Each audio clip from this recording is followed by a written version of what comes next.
아침 이 한 예배 가운데 참여하신 여러분 모두에게 성삼위 하나님의 크신 사랑과 은혜가 넘치기를 주님의 이름으로 축복합니다.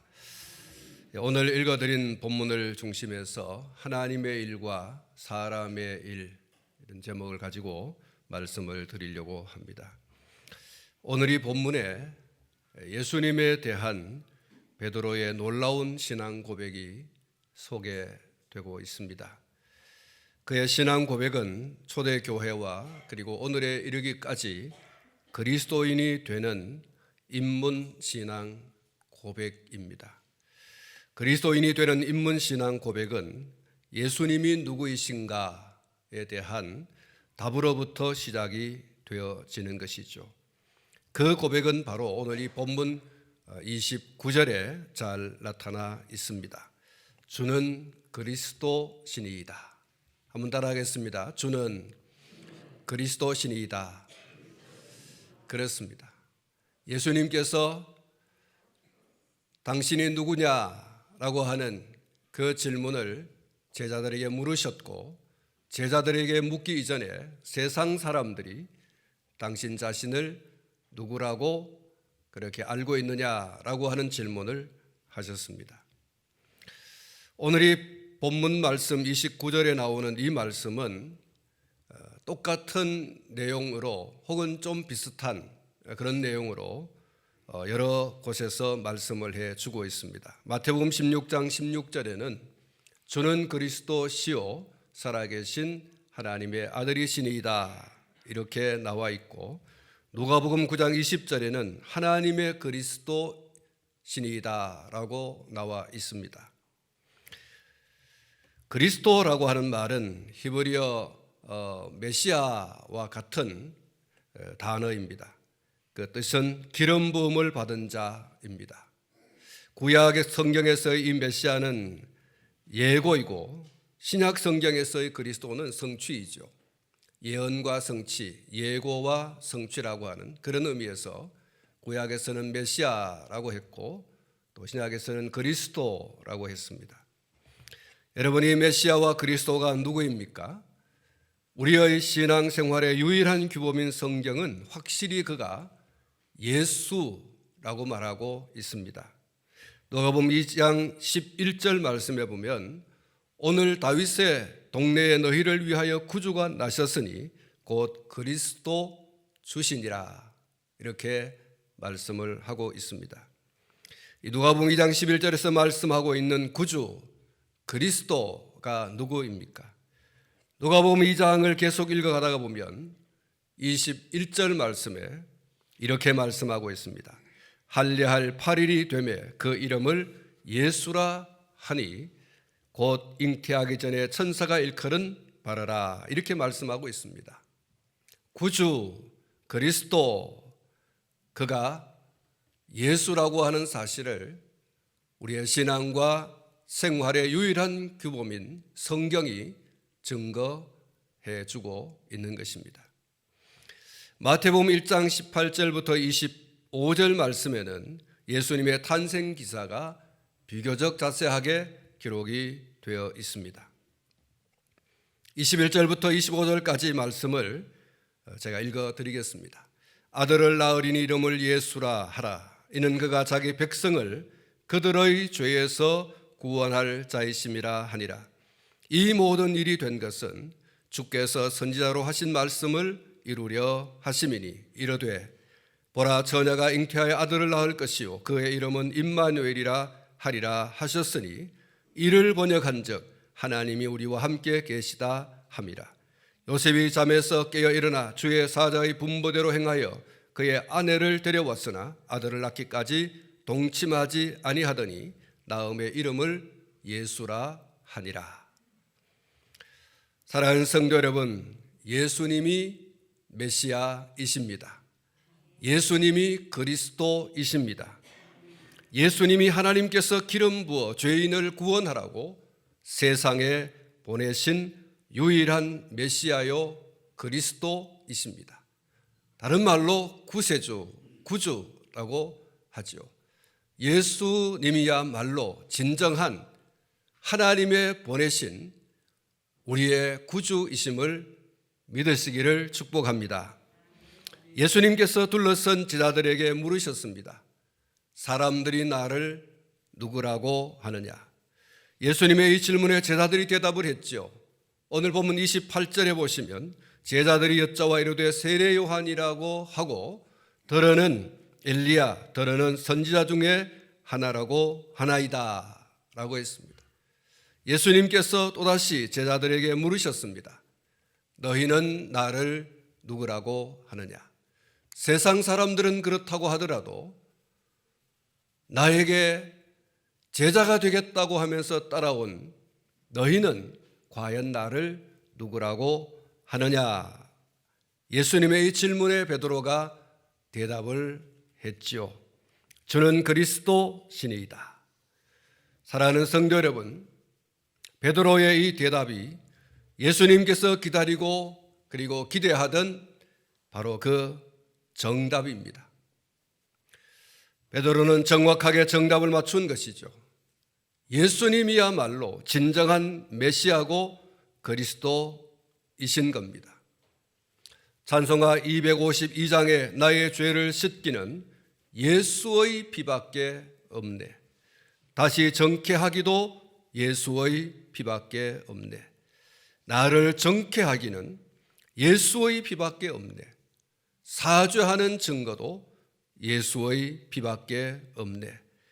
나의 죄에 속하기는 예수의 피밖에 없네. 나는 공로 없으니 예수의 피밖에 없네. 평안함과 소망은 예수의 피밖에 없네. 나의 의는 이것뿐 예수의 피밖에 없네.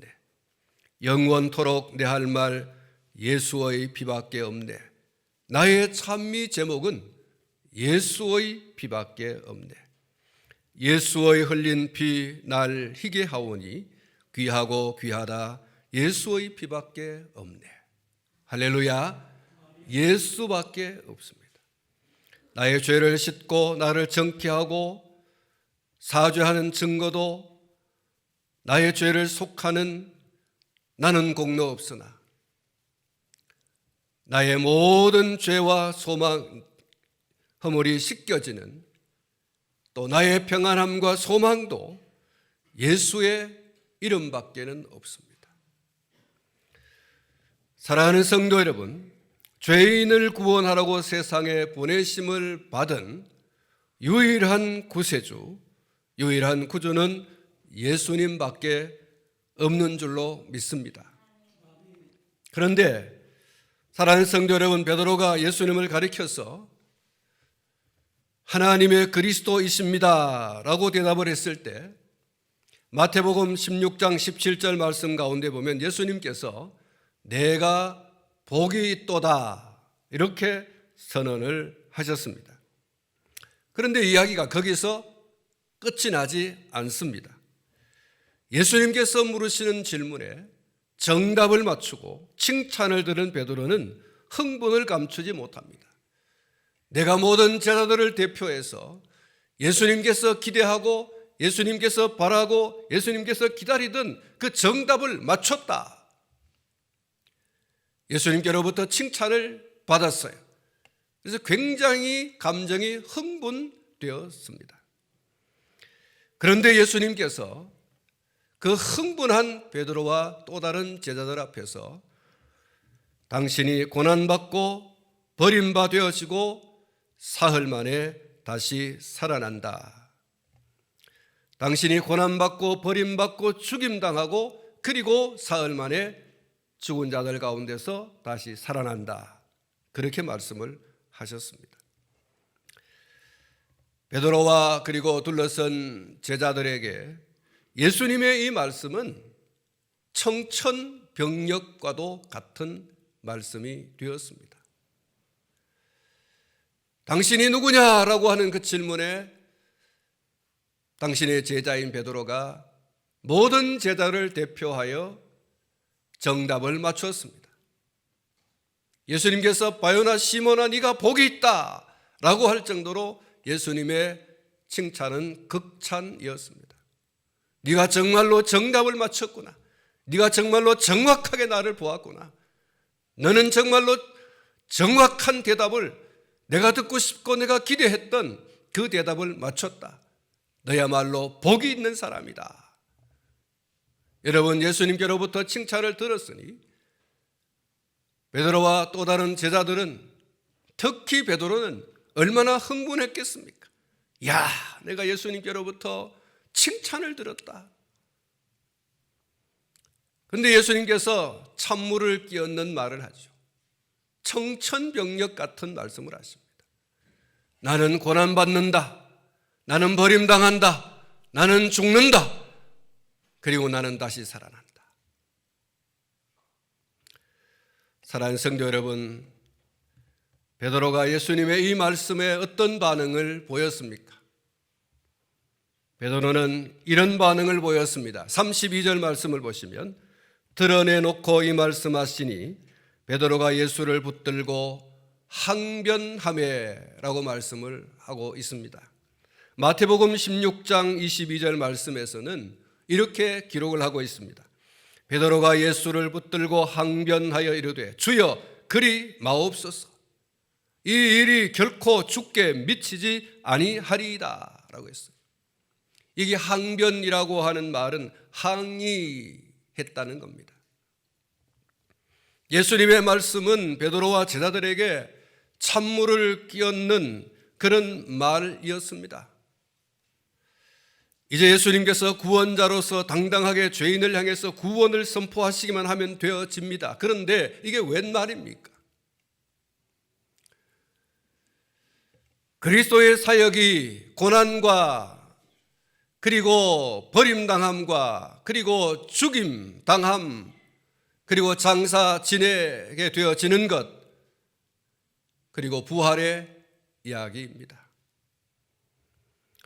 고난을 받으신다니, 버림을 받으신다니, 죽임을 당하신다니, 사흘 만에 부활하신다니, 이게 무슨 말입니까?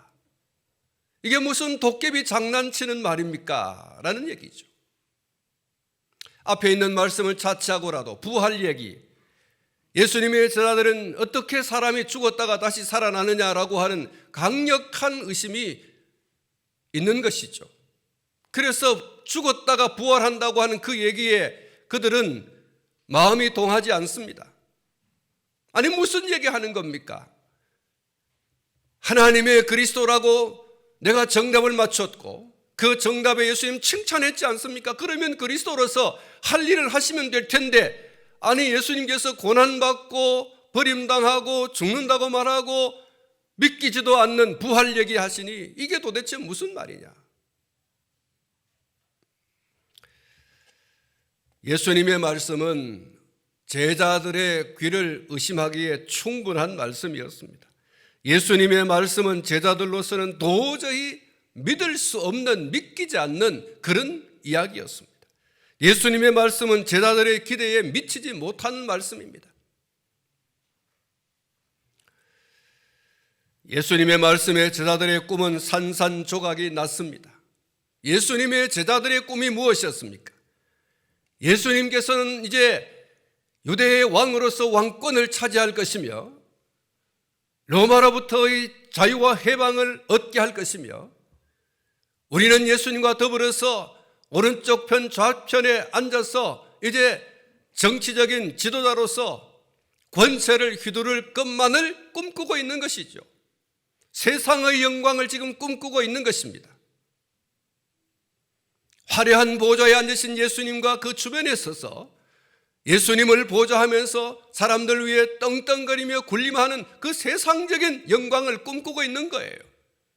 그런데 예수님이 그런 제자들의 꿈을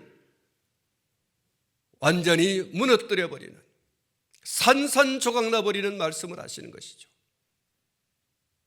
고난받고 버림받고 죽임당하고 부활한다는 이야기는 제자들에게 소망이 아니라 꿈을 산산히 깨뜨려버리는 바로 그런 말씀이었던 것입니다. 사랑하는 성도 여러분, 마태복음 4장 20절 말씀에 보면 그들이 그물을 버려두고 예수를 따르니라고 했어요. 예수님을 따르기 위해서 이 제자들이 감수해야 될 그런 대가, 어떤 것이었는가를 이야기하고 있습니다. 예수님의 제자로 그들이 쫓아가기로 마음에 다짐하고 결심하고 그리고 실제적으로 행동을 했을 때 그들이 어떤 그런 각오와 결단을 가지고 했으며 그 각오와 결단 앞에 그들이 치러야 할 대가는 무엇이었던가?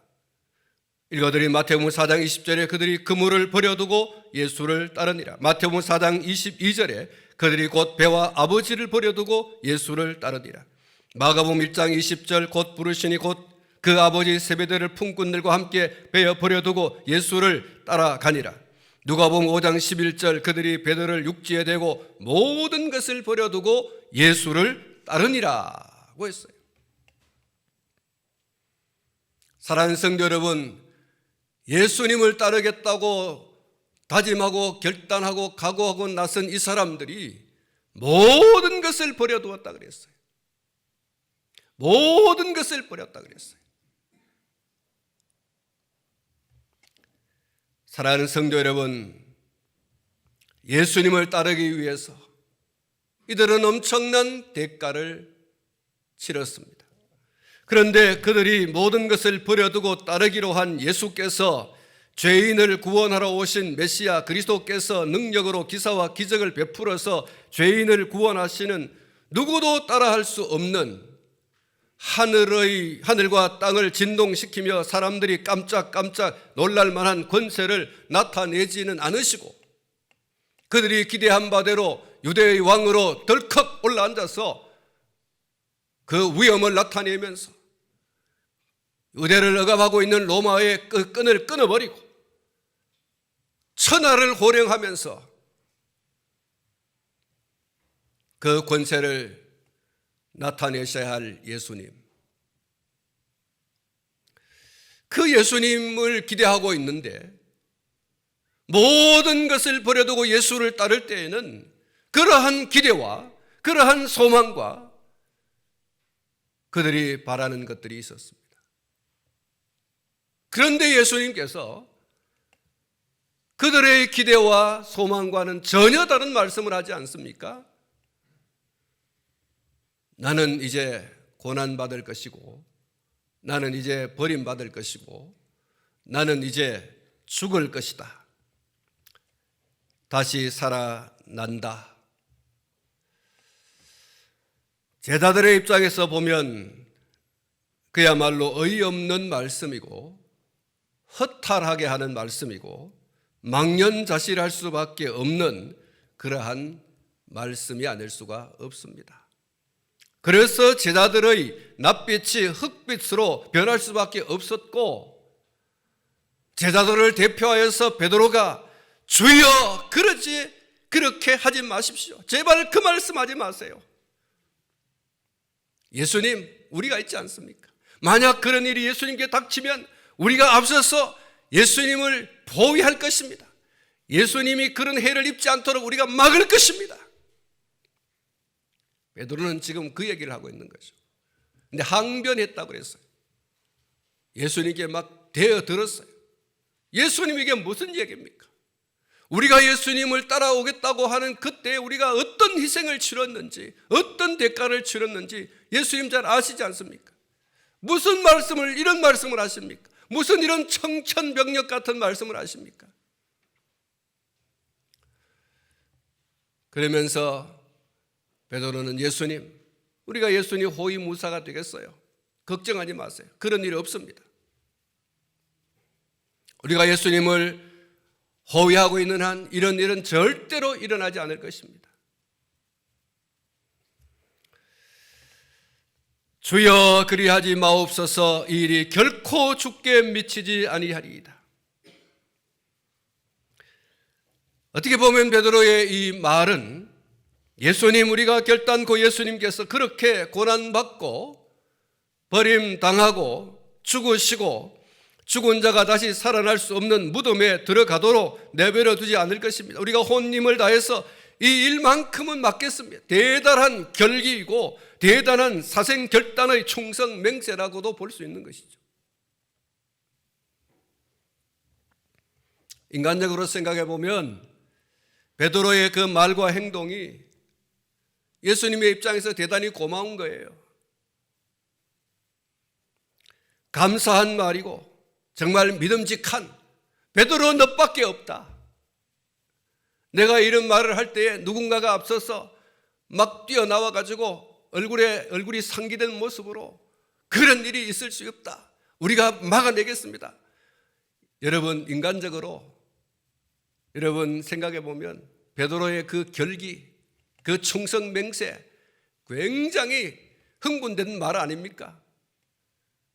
목숨을 걸겠다는데요, 목숨 걸고 그런 일이 일어나지 않겠다고 하는데, 인간적으로 생각해 보면 정말 칭찬하고 싶고요, 앞에 주는 그리스도이십니다, 하나님의 그리스도이십니다 라고 한 말보다 뒤에 나오는 이 베드로의 이 말과 이 행동이 예수님의 입장, 인간적인 입장에서 보면 야, 정말 대단하다, 이런 사람이 내 제자가 되었다니 정말 나는 오늘 죽어도 여한이 없다 할 정도가 아니겠습니까? 믿을 놈 베드로 너밖에 없다, 인간적으로 보면 그렇게 할 수 있는 베드로의 말과 행동이었습니다. 그런데 여러분, 예수님의 반응이 놀랍습니다. 굉장히 냉담하고 굉장히 사늘했습니다. 심지어 예수님께서 뭐라고 했습니까? 예수님을 꾸짖으시면서 사탄아 이렇게 말했어요. 사탄아. 여러분, 사탄은 악의 상징적인 그런 존재 아닙니까? 베드로를 향해서 사탄아 이렇게 말했어요. 내 뒤로 물러가라. 네가 하나님의 일을 생각하지 아니하고 사람의 일을 생각하는도다. 여러분, 베드로와 또 다른 제자들은 베드로가 항변하면서 그렇게 하지 마십시오, 우리가 있지 않습니까? 우리가 당신을 보호하겠습니다. 절대로 고난받고 버림당하고 죽는 일 없을 겁니다. 다시 살아날 수 없는 무덤 속에 들어가는 일 없을 겁니다. 우리가 그것을 막겠습니다. 여러분, 예수님께로부터 들려오는 그 칭찬의 이야기를 그들이 생각했지 않겠어요? 너희는 나를 누구라고 하느냐? 주는 그리스도이십니다, 하나님의 그리스도이십니다 라고 할 때에 복이 있도다 라고 하는 그 말씀보다 뒤에 나오는 이 이야기에 제자들은 예수님께로부터 더 큰 칭찬을 어쩌면 기대했을지도 모릅니다. 그런데 예수님께서는 꾸짖으셨어요. 베드로, 너희놈 사탄아 이렇게 말씀한 거예요. 여러분, 이 이야기는 제자들이 들을 때 정말 몽골이 송골할 수밖에 없는 그런 말씀이 아닐 수가 없어요. 어떻게 우리더러 꾸짖으실 뿐만 아니라 이런 극단적인 얘기요, 사탄이라고 하지 않습니까? 어떻게 예수님께서 우리에게 이렇게 말씀하시는가? 당신의 고난을 막아주겠다는데, 당신의 버림당함을 막아주겠다는데, 당신의 죽음을 막아주겠다는데, 다시 살아날 수 없는 죽음의 이 무덤 속에 들어가는 것을 당신들이 막아주겠다는데 박수를 쳐야 되고 칭찬해 줘야 되고 잘했다고 말해 줘야 되고 복이 있다고 말해 줘야 되고 이래야 되지 않아요? 그런데 예수님께로부터 들려오는 이야기는 전혀 다른 이야기. 예수님의 반응은 아주 냉담한 반응, 아주 싸늘한 반응이에요. 예수님께서 정색하시고 하신 말씀이 사탄아 그랬어요. 내가 하나님의 일을 생각하지 아니하고 도리어 사람의 일을 생각하는도다 그랬어요. 여러분, 여기 보십시오. 베드로를 향해서 나타내신 예수님의 반응이 베드로를 향해서 꾸짖으시고 심지어 사탄이라고까지 말씀을 했습니다. 베드로가 듣기에는 굉장히 모욕적인 그런 말이 아닐 수가 없습니다. 요즘 흔히 이 법정에서 하는 이 명예훼손에 해당하는 말이 아닐 수가 없어요. 제자들이 다 둘러 있어요. 사람들이 주변에 있어요. 그런데 예수님께서 그 베드로를 보고 사탄이라고 하잖아요. 하나님의 적이라고 말하는데 여러분 얼마나 모욕적인 말씀이에요. 사랑하는 성도 여러분, 예수님께서 베드로의 말에 이렇게 격하게 반응하실 이유가 무엇입니까? 한마디로 말하면 베드로는 예수님께서 말씀하신 것처럼 하나님의 일을 구한 것이 아니라 사람의 일을 구한 것입니다. 예수님께서 이 말씀을 하실 때 제자들에게 들려오는 이야기가 어떤 이야기였어요? 예수님께서 기대하고 바라는 말씀이 어떤 것이겠어요? 주여, 당신이 고난당하고 버림당하고 죽임당하고 살아날 수 없는 무덤 속에 들어간다 할지라도 우리는 당신을 따르겠습니다. 당신은 우리의 구주이십니다. 당신은 구약에 말했던 메시아요, 신약에 말하는 그리스도요, 우리는 당신밖에 구세주가 없습니다. 그러므로 당신이 이런 고난과 버림당함과 죽임당함을 한다 할지라도 우리에게는 당신만이 유일한 구주요, 당신을 따르겠습니다. 예수님의 기대는 그거였잖아요. 그런데 전혀 다른 이야기를 베드로가 제자들을 대표하여 했습니다. 예수님께서는 그의 그 말과 행동에 대해서 분명하게 선을 그었습니다. 네가 하나님의 일을 생각하지 아니하고 사람의 일을 생각하는구나 그랬어요. 예수님께서 말씀하신 하나님의 일은 무엇이며 사람의 일은 무엇입니까? 베드로의 말은 인간적인 수단과 방법으로 손쉽게 뭔가를 척척 해내기를 바라는 것이었습니다. 누군가 앞길을 가로막으면 힘과 총과 칼을 앞세워서라도 막아내고 밀어붙이면 된다라는 식이었습니다. 사람이 힘을 합치면 뭔들 못하겠는가, 하나님이라도 막을 수 없는 거 아니냐라는 거죠. 예수님께서 하신 하나님의 일이란 무엇입니까? 예수님께서 말씀하신 하나님의 일이라고 하는 게 뭡니까? 메시아로서, 그리스도로서 예수님께서 감당하셔야 할 일이 무엇입니까? 요한복음 4장 34절에 이런 말씀이 있습니다. 예수께서 이르시되 나의 양식은 나를 보내신 이의 뜻을 행하며 그의 일을 온전히 이루는 이것이니라. 내 양식은 나를 세상 가운데 보내신 하나님의 뜻을 행하는 것이다. 그의 일을 온전히 이루는 것이다 라고 말씀하셨습니다. 여러분, 이게 뭡니까? 마태복음 26장 26절로 28절 말씀 가운데 예수님께서 마지막 십자가를 지시기 전 제자들과 나눈 그 최후의 만찬에서 예수님께서 이렇게 말씀을 하신 겁니다. 그들이 먹을 때에 예수께서 떡을 가지사 축사하시고 떼어 제자들에게 주시며 이르시되 받아서 먹으라, 이것은 내 몸이니라 하시고 또 잔을 가지사 감사 기도하시고 그들에게 주시며 이르시되 너희가 다 이것을 마시라, 이것은 죄 사함을 얻게 하려고 많은 사람을 위하여 흘리는 바 나의 피 곧 언약의 피니라. 이사야 선지자가 이사야 53장을 통해서 메시아가 걸어야 할 하나님의 일에 관해서 이렇게 예언을 해 두었습니다. 이사야 53장 2절부터 6절 말씀입니다. 그런 멸시를 받아 사람들에게 버림받았으며 간고를 많이 겪었으며 질고를 아는 자라, 마치 사람들이 그에게서 얼굴을 가리는 것 같이 멸시를 당하였고 우리도 그를 귀히 여기지 아니하였도다. 그는 실로 우리의 질고를 지고 우리의 슬픔을 당하였거늘 우리는 생각하기를 그는 징벌을 받아 하나님께 맞으며 고난을 당한다 하였노라. 그가 찔림은 우리의 허물 때문이요 그가 상함은 우리의 죄악 때문이라. 그가 징계를 받음으로 우리는 평화를 누리고 그가 채찍에 맞음으로 우리는 나음을 받았도다. 우리는 다 양 같아서 그릇 행하여 각기 제 길로 갔거늘 여호와께서는 우리 모두의 죄악을 그에게 담당시키셨도다.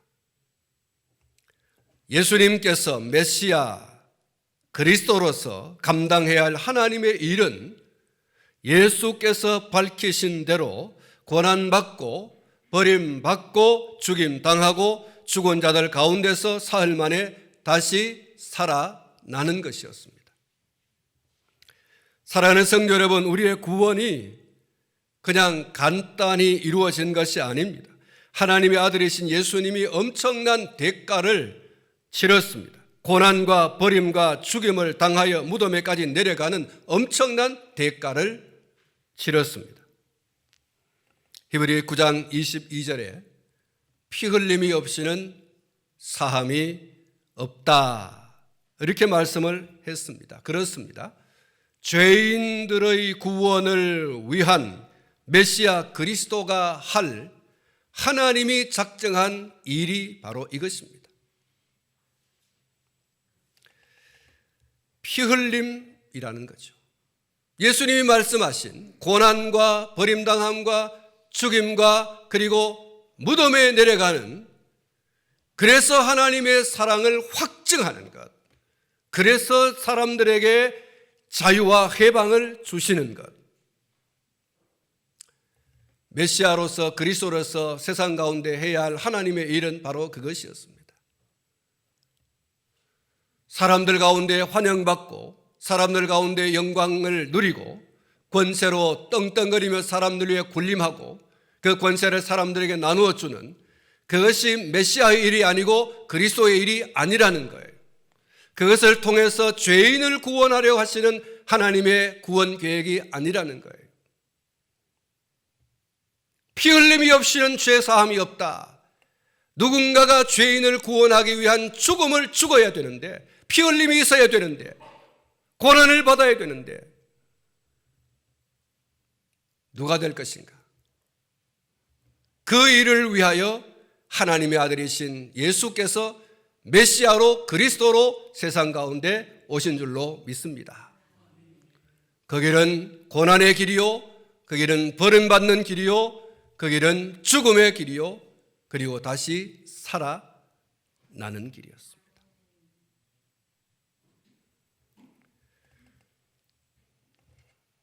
사랑하는 성도 여러분, 메시아 그리스도 예수의 피 흘림은 자기 자신을 위한 것이 아니라 죄인의 죄를 대신한 대속의 피 흘림인 것입니다. 죄인을 살리기 위하여 당신이 피 흘리지 않으시면 안 되는, 당신의 살을 찢기지 않으시면 안 되시는, 다시 말하여 당신이 죽음을 죽지 않으시면 안 되는 일이었습니다. 그래서 이사야 선지자가 이렇게 외쳤던 겁니다. 그가 찔림은 우리의 허물 때문이요, 그의 상함은 우리의 죄악 때문이라. 그가 징계를 받음으로 우리가 평화를 누리고 그가 채찍에 맞음으로 우리는 나음을 받았도다. 사랑하는 성도 여러분, 그의 찔림과 그의 상함과 그의 징계와 그의 채찍에 맞음이 없으면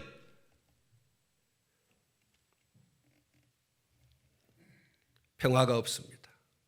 하나님과의 관계 회복은 없습니다. 우리의 치유가 있을 수 없는 거예요. 죄와 그리고 사망과 지옥의 형벌에서의 자유와 해방은 묘연한 것입니다.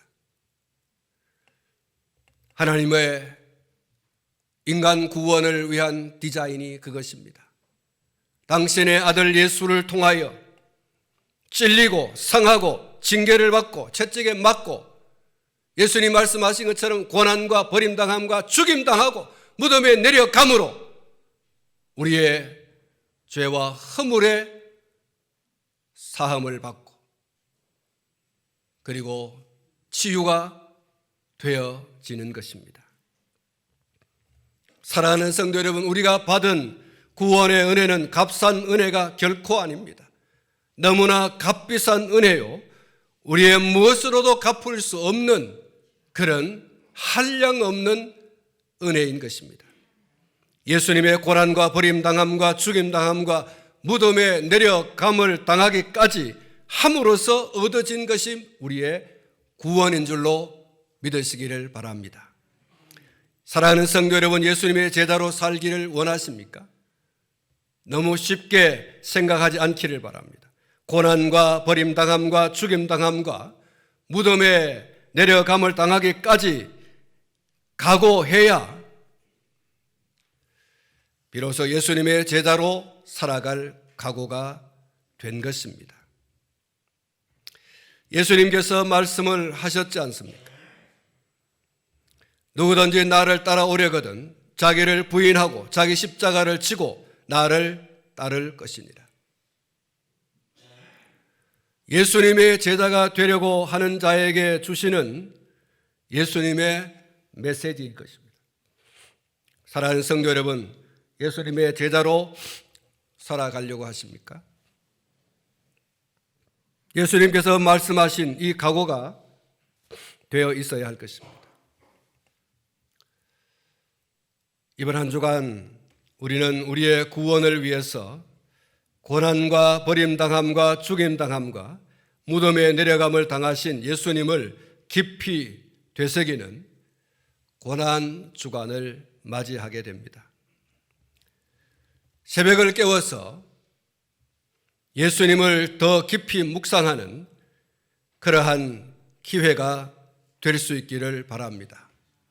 그리고 예수님을 등에 업고 또는 예수님을 앞세워서 육신의 영광만 바라보지 말고 우리 앞서 고난과 버림당함과 죽임당함과 무덤에 내려감을 당하신 예수님을 믿는 믿음으로 혹 고난을 받고 환난 가운데 내던져지고 핍박을 받는다 할지라도 그것을 두려워하거나 그것을 무서워하거나 그것을 피하려고만 하지 말고 온전히 기쁘게 여길 수 있는 하나님의 일, 그 자리에 오늘 저와 여러분이 설 수 있기를 축복합니다. 새벽을 깨워서 오늘 저와 여러분들이 예수 그리스도를 더 깊이 묵상하게 되어진다면 우리의 각오는 새로워질 것입니다. 우리에게 혹시 베드로가 이야기했던 예수님께서 인간적으로 정말로 안아주고 싶은 그런 말을 할 수 있겠지요. 예수님과 함께 영광의 자리에 떵떵거리며 군림하는 자리에 앉고 싶어하는 이러한 속내는 감추고 예수님의 고난과 버림당함과 죽임당함과 무덤 속에 들어가는 것을 막아내겠다. 힘으로, 완력으로 어떤 수단과 방법을 통해서도 그런 일은 일어나지 않겠다고 하는 이러한 모습을 오늘 저와 여러분들이 취하여 예수님께 칭찬을 들으려고 하겠죠. 예수님께서는 냉담하십니다. 싸늘하십니다. 사탄이라고까지 하십니다. 주님이 고난당하셔도 주님께서 버림당하셔도 주님께서 죽임을 당하셔도 주님께서 무덤에 내려가셔도 주님은 여전히 우리의 그리스도이십니다. 주님은 여전히 메시아이십니다. 주님을 따라가겠습니다. 혹 주님을 따라가 고난받는다 할지라도 버림당한다 할지라도 죽음에 내던져진다 할지라도 주여 당신만을 따르겠습니다. 여러분, 이 고난주간을 지내면서 우리에게 예수님을 향한 이런 고백이 있어야 됩니다. 주는 그리스도시요, 칭찬들을 얘기합니다. 그러나 그 다음에 그리스도로서 당하는 고난과 버림당함과 죽음과 무덤에 내려가심을 여러분 믿음으로 받아들여야 됩니다. 그것이 하나님의 일입니다. 그것이 그리스도께서 하셔야 될 일이었지 않습니까? 하나님의 일이었습니다. 그리스도를 통하여 뭘 부자가 되고 그리스도를 통하여 무슨 합격이 잘 되고 그리스도를 통하여 무슨 세상의 권력이나 누리고 사랑하는 성도 여러분, 주님은 냉담하십니다. 사늘하십니다. 그것이 없어도 나를 그리스도라고 믿을 수 있겠느냐? 그것이 없어도 나를 메시아라고 할 수 있겠느냐? 그것이 없어도 혹 그것이 너에게 다가온다 할지라도 네가 나를 따를 수 있겠느냐? 한번 따라하십시다. 주여, 그리하겠습니다. 참말입니까? 예. 그 뒤에 그건 안 따라하셔도 됩니다. 여러분, 그리스도를 따라감으로 고난당하고 버림당하고 죽임당하고 무덤에 내려가는 일이 있다 할지라도 주여, 당신만이 나의 구주이십니다. 당신만을 따르겠습니다. 주 밖에는, 예수님 밖에는 그리스도가 없습니다. 여러분, 이게 우리의 고백이에요. 고난주간을 시작하면서 여러분, 오늘 저와 여러분들이 이 확실한 답을 가지고 이 한 주간을 지내셔야 돼요. 뭐 하려고 눈물 흘리냐? 뭐 하려고 새벽기도 나오냐? 예수님께서 물으실 때 뭐라고 하겠어요? 주여, 당신밖에 없습니다. 오늘 저와 여러분들의 대답은 변함이 없어야 될 것입니다. 예수를 그리스도라고 믿는다고 하면 오늘 저와 여러분들의 대답은 끝까지 당신이 메시아입니다. 유일한 메시아입니다. 구주입니다. 그리스도입니다. 이런 고백이 이어져야 할 것입니다. 예수, 그 이름 그리스도이심을 확실하게 붙들고 우리의 신앙의 여정을 걸어갈 수 있게 되기를 주님의 이름으로 축원합니다. 누구든지 나를 따라오려거든 자기를 부인하고 자기 십자가를 지고 나를 따를 것이니라. 할렐루야. 기도하겠습니다. 걸어가신 하나님 아버지,